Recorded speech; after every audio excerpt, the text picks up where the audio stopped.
Bueno, quienes estamos acá representamos y estamos hablando por cerca de 50 organizaciones políticas y sociales.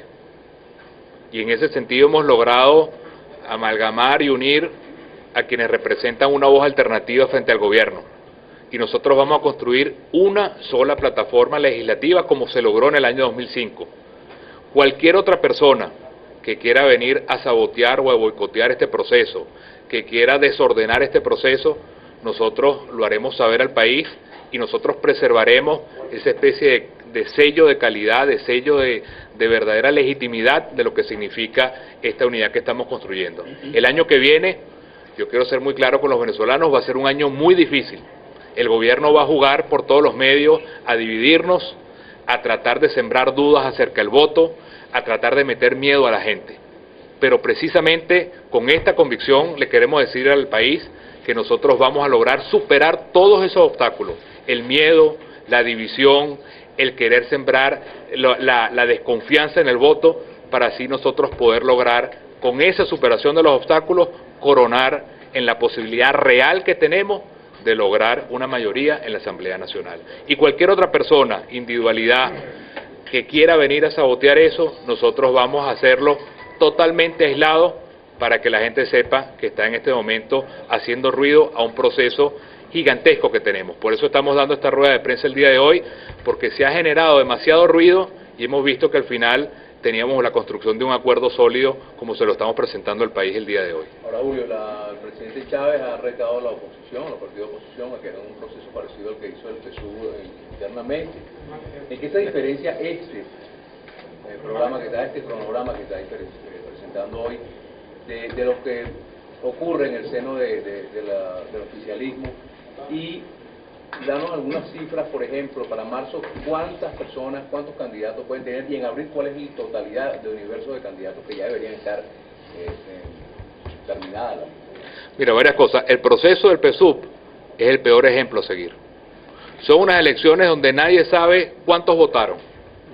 Nadie sabe los resultados a estas alturas. Nadie sabe por quién se votaba. Y además de todo, el presidente tenía la capacidad de escoger a dedo más del 30% de los cargos. Nosotros no queremos eso. Eso es el peor ejemplo que nosotros podemos tener de democracia interna. Nosotros somos una alianza de movimientos políticos donde incluso lo interno tenemos que hacer un proceso democrático para escoger precandidatos y después ir construyendo un rompecabezas. Es decir, nuestro proceso es mucho más laborioso, mucho más abierto y mucho más complicado que simplemente el dedo de quien maneja el poder y fabrica una elección a cargo de nómina y de presión de dinero. Ese no es el ejemplo que queremos para Venezuela. Esto es mucho más laborioso y hasta artesanal del poder de acuerdo a tanta gente para que democráticamente logremos vencer un sistema no democrático. Lo logramos en el 2005 y lo vamos a lograr en esta oportunidad. Ojalá que lo podamos hacer antes de abril. La meta es abril, pero si hay la madurez y hay la voluntad y hay la sensatez y entendemos las dificultades que tenemos el año que viene, pues ojalá tengamos la mejor noticia de que no sea abril, sino que pueda ser antes. Pero yo creo que tenemos las condiciones y quienes estamos en esta mesa, el compromiso de poder lograr la construcción de este rompecabezas, no por nosotros, ni para nosotros, sino por Venezuela, en uno de los momentos más delicados de la historia del país y donde el escenario del 2010, pienso ya a título personal, es más importante incluso que el escenario del año 2012 de la elección presidencial.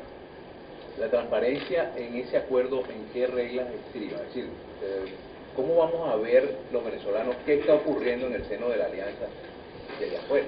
Bueno, fíjate, es tan absolutamente transparente y democrático que esto que se logró no se votó. Es decir, no fue que un grupo se impuso al otro grupo, ni que hay posiciones sobre otras posiciones, sino que es un proceso de construcción de consenso, de convencer, de persuadir, de poner argumentos, de lograr amasar algo hasta que todo el mundo se sienta reflejado. Y créeme que eso es bien difícil. Cuando tú estás hablando en nombre de tantas organizaciones políticas, el poder haber alcanzado esto de manera unánime, con diferencias que puedas tener, pero sin que haya necesidad de votar, sino una construcción colectiva. Y ese mismo espíritu es el que va a seguir ahora en adelante en la construcción del proceso que se abre a partir de la aprobación de este documento.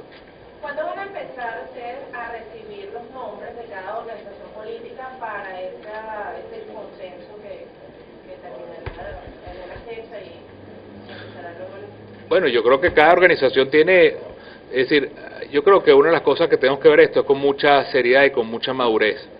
Hablo por Primero Justicia, por ejemplo. Nosotros no vamos a cometer la irresponsabilidad de decir que vamos a poner candidatos en todas partes. Eso sería poner ruido, eso sería dañar.